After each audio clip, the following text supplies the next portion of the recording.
ಈಗ ನಾವು ಭ್ರಮೆ ಎಂಬುದರ ಬಗ್ಗೆ ಯೋಚನೆ ಮಾಡೋಣ. ಭ್ರಮೆ ಹೌದು. ನಾವು ವ್ಯಾಪಕವಾಗಿ ನೋಡಿದಾಗ, ನಮ್ಮ ವೈಯಕ್ತಿಕ ಜೀವನವನ್ನು ನೋಡಿದಾಗ, ಬೇರೆಯವರ ಜೀವನ ನೋಡಿದಾಗ ಮತ್ತು ಸುತ್ತಮುತ್ತ ಆಗುತ್ತಿರುವಂಥ ಆಗು ಹೋಗುಗಳನ್ನೆಲ್ಲ ನೋಡಿದಾಗ ನಾವು ಎಲ್ಲೋ ಪೂರ್ಣ ನಾವು ಭ್ರಮೆಯಲ್ಲಿದ್ದೇವೆ ಅಂತ ಅನಿಸುತ್ತದೆ. ಹೌದಲ್ಲವಾ?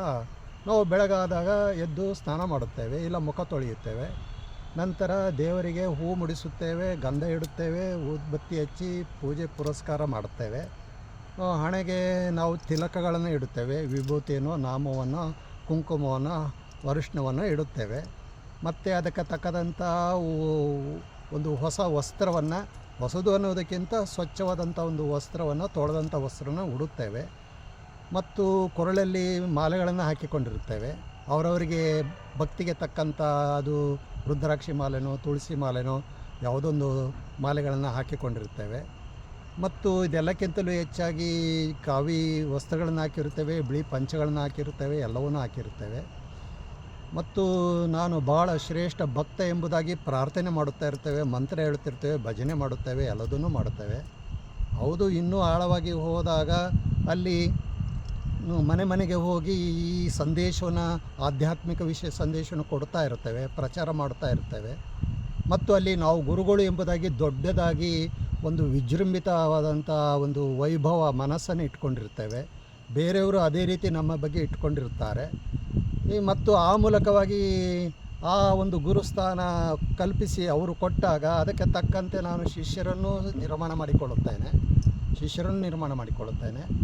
ಇಷ್ಟೆಲ್ಲ ಆಗಿ ನಾನು ಯಾತ್ರೆಗಳಿಗೆ ಹೋಗುತ್ತೇನೆ, ದೇವಸ್ಥಾನಗಳಿಗೆ ಭೇಟಿ ಕೊಡುತ್ತೇನೆ. ಮತ್ತು ಇಲ್ಲ ಇತರ ಸನ್ನಿವೇಶಗಳಲ್ಲಿ ಸಂಗೀತವನ್ನು ಹಾಡುತ್ತೇವೆ, ಎಲ್ಲದನ್ನೂ ಹಾಡುತ್ತೇವೆ. ಹೌದು, ಇದೆಲ್ಲ ಬೇಕು, ಇಲ್ಲ ಅಂತ ನಾನು ಹೇಳುವುದಿಲ್ಲ, ಇದೆಲ್ಲದೂ ಬೇಕಾಗಿದೆ. ಆದರೆ ಇದೆಲ್ಲ ಆದ ಮೇಲೆ ನಾವು ಅದರ ಬಗ್ಗೆ ಸರಿಯಾಗಿ ಅದಕ್ಕೆ ತಕ್ಕಂಥ ಹೊರರೂಪ ಏನಿದೆ, ಹೊರದ ಆಚರಣೆ ಏನಿದೆ, ಅದಕ್ಕೆ ತಕ್ಕಂತೆ ಒಳ ಮನಸ್ಸನ್ನು ಇಟ್ಟುಕೊಂಡು ನಾವು ನಿತ್ಯ ಜೀವನದಲ್ಲಿ ನಮ್ಮ ನಡತೆ ವರ್ತನೆಗಳು ಇದೆಯಾ? ಅಂಥ ಭಕ್ತಿ ಇದೆಯಾ? ನಿಜವಾದ ಭಕ್ತಿ ಪ್ರೀತಿ ಇದೆಯಾ?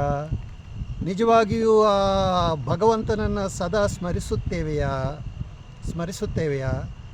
ನನಗೆ ಅನಿಸುತ್ತದೆ ಇರಬಹುದು, ಅನೇಕರು ಇರಬಹುದು, ಕೆಲವರು ಇರಬಹುದು. ಆದರೆ ಭಾಳಷ್ಟರು ನಾವು ತೋರ್ಗಾಣಿಕೆಗೆ ಮಾತ್ರ ಇವೆಲ್ಲವನ್ನು ಮಾಡಿಕೊಂಡು ನಂತರದಲ್ಲಿ ದೇವರನ್ನು ಎಲ್ಲೋ ಮೂಲೆಗೆ ಬಿಸಾಕಿರುತ್ತೇವೆ, ಅಥವಾ ಎಲ್ಲೋ ನಮ್ಮ ಮನಸ್ಸಿನ ಮೂಲೆಯಲ್ಲಿ ಬಿಟ್ಟಿರುತ್ತೇವೆ.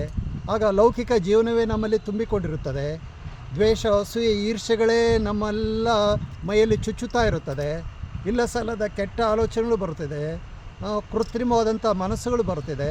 ಹೀಗಾಗಿ ಈ ಒಂದು ಸ್ಥಿತಿಯಿಂದ ಇದನ್ನು ನಾವು ಭ್ರಮೆ ಅಂತ ಕರೆಯಬೇಕಲ್ಲವೇ?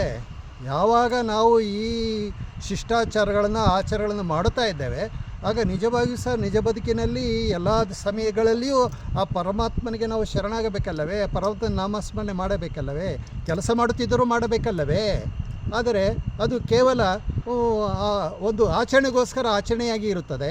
ಇನ್ನಿತರ ಸಮಯದಲ್ಲಿ ಮತ್ತೆ ಯಥಾ ಪ್ರಕಾರ ಅಹಂಕಾರ ತುಂಬಿರುತ್ತದೆ, ಢೋಂಗಿ ಆಚರಣೆಗಳಾಗಿರುತ್ತದೆ. ಹೀಗೆಲ್ಲ ಆಗಿರಬಹುದಾದ್ದರಿಂದ ಇದನ್ನು ಭ್ರಮೆ ಅಂತ ಕರೆಯುವುದಿಲ್ಲವೇ? ಈ ಭ್ರಮೆಯನ್ನು ಹರಿಯಬೇಕು, ಒಡೆದು ಹಾಕಬೇಕು. ಈ ಭ್ರಮೆಗಳಿಂದ ಹೊರಬರುವುದೇ ಭಾಳ ಪ್ರಮುಖವಾದುದಾಗಿದೆ. ಇವತ್ತಿನ ಸನ್ನಿವೇಶಗಳಲ್ಲಿ ಯಾರೇ ಏನೇ ಹೇಳಿದರೂ ಸಹ ಇಲ್ಲಿ ಯಾರಿಗೂ ಸಹ ಕೆಟ್ಟದ್ದನ್ನು ಹೇಳುತ್ತಾ ಇಲ್ಲ. ನನ್ನನ್ನು ಸೇರಿಸಿಕೊಂಡು ನಾನು ಹೇಳುತ್ತಾ ಇದ್ದೇನೆ.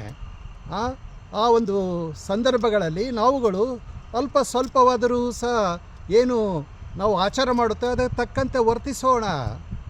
ನಮ್ಮ ಒಂದು ಸಂಸ್ಕೃತಿ, ನಮ್ಮ ಒಂದು ಸಂಸ್ಕಾರಗಳು, ನಮ್ಮ ಒಂದು ಉತ್ತಮವಾದಂಥ ಮನೋಭಾವನೆಗಳು, ಉದಾತ್ತವಾದಂಥ ಶ್ರೇಷ್ಠ ಚಿಂತನೆಗಳನ್ನು ಇಟ್ಟುಕೊಳ್ಳೋಣ.